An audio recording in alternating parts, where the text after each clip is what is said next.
أعوذ بالله من الشيطان الرجيم بسم الله الرحمن الرحيم وظللنا عليكم الغمام وأنزلنا عليكم المن والسلوى كلوا من طيبات ما رزقناكم وما ظلمونا ولكن كانوا أنفسهم يظلمون وظللنا علیکم الغمام وانزلنا علیکم المن والسلوى اور ہم نے سایہ کیا تم پر بادلوں کا وانزلنا علیکم المن والسلوى اور ہم نے اتارا تمہارے اوپر تمہارے لیے من اور سلوہ کلوا من طیبات ما رزقناکم کھاؤ اس پاکیزہ چیزوں میں سے جو ہم نے تمہیں عطا کی وما ظلمونا ولکن كانوا انفسهم یظلمون اور ہم نے ان پر ظلم نہیں کیا لیکن انہوں نے خود ہی اپنے نفسوں پر ظلم کیا وظللنا علیکم الغمام اور سایہ کیا ہم نے تم پر بادلوں کا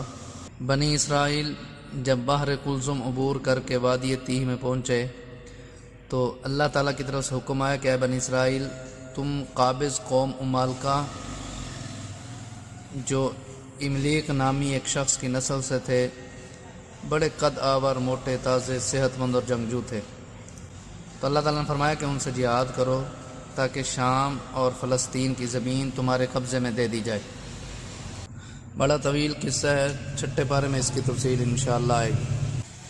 تو ان لوگوں نے موسیٰ علیہ السلام سے کہا ان فیہا قوما جبارین کہ بے شک اس سرزمین میں ایک زبردست جبار قوم ہے وَإِنَّا لَن نَّدْخُلَهَا حَتَّى يَخْرُجُوا مِنْهَا اور بے شک ہم ہرگز داخل نہیں ہوں گے اس میں جب تک کہ وہ یہاں سے نکل نہ جائے۔ کہنے لگے فَإِن يَخْرُجُوا مِنْهَا فَإِنَّا دَاخِلُونَ پس اگر وہ وہاں سے نکل جائیں تو ہم فاتحانہ انداز میں داخل ہوں گے۔ اسی طرح انہوں نے حضرت موسیٰ علیہ السلام کو یہ بھی کہا کہ فَاذْهَبْ أَنْتَ وَرَبُّكَ فَقَاتِلَا إِنَّا هَاهُنَا قَاعِدُونَ تو جا اور تیرا رب بس تم دونوں جا کر لڑو ہم تو یہیں بیٹھے رہیں گے۔ تو یہ اللہ تعالیٰ کی نافرمانی تھی۔ اللہ تعالیٰ نے 40 سال تک اس میدان سے نکلنا ان پر حرام کر دیا۔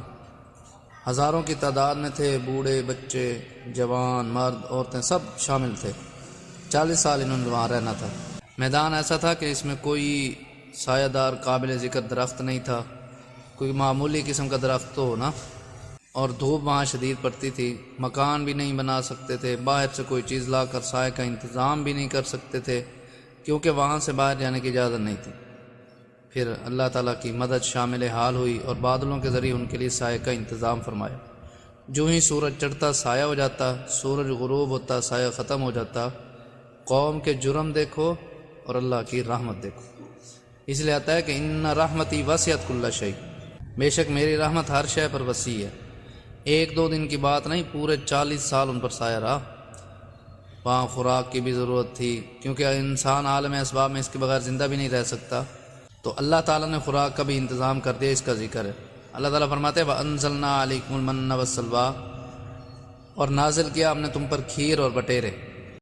تفسیر کی کتابوں میں اس کی ایک شکل یہ لکھی ہے کہ عین موقع پر ان کے سامنے ایک پلیٹ میں کھیر اور ایک پلیٹ میں بھنے ہوئے بٹیر آ جاتے تھے، جتنا جی چاہے اتنا کھا لیں۔ اللہ تعالیٰ کی قدرت سے کوئی شے بعید نہیں ہے۔ عموماً کھانے جو ہیں وہ 2 قسم کے ہوتے ہیں، نمکین اور میٹھے، تو اللہ تعالیٰ نے دونوں قسم کے کھانوں کا انتظام فرما دیا۔ بعض مفسرین کرام فرماتے ہیں کہ تیار ہو کے نہیں آتے تھے بلکہ چھوٹی چھوٹی جھاڑیاں تھیں جن کے پتے چوڑے تھے، رات کو اللہ تعالیٰ کی طرف سے کوئی چیز برستی تھی جس کی تہ ان پتوں پر جم جاتی۔ بعض مفسرین کرام فرماتے ہیں کہ تیار ہو کے نہیں آتے تھے بلکہ چھوٹی چھوٹی جھاڑیاں تھیں جن کے پتے چوڑے تھے، رات کو اللہ تعالیٰ کی طرف سے کوئی چیز برستی تھی جس کی تہ ان پتوں پر جم جاتی تھی۔ یہ تھی وہ کھیر جو ان کو بطور خوراک کے ملتی تھی۔ یہ اعضاء کے لیے بڑی طاقت بخش تھی۔ اس کو اس طرح سمجھو کہ جس طرح پہاڑی علاقوں میں برف باری ہوتی ہے تو اس کی تہ جم جاتی ہے، اور بٹیر بھی انہی جھاڑیوں میں ہوتے تھے جن کو یہ آسانی سے پکڑ کر کھاتے تھے۔ اور پانی کا ذکر اگلے رکوع میں آ رہا ہے۔ تو اللہ تعالیٰ نے ان پر من اور سلوہ نازل کیا اور فرمایا کلوا من طیبات ما رزقناکم کھاؤ ان پاکیزہ چیزوں میں سے جو ہم نے تمہیں رزق دیا ہے۔ وما ظلمونا اور انہوں نے ہم پر کوئی زیادتی نہیں کی، ولکن کانوا انفسهم یظلمون اور لیکن وہ اپنی جانوں پر ظلم کرتے تھے کہ انہوں نے من اور سلوہ کے بدلے پیاز لہسن اور دالیں مانگی۔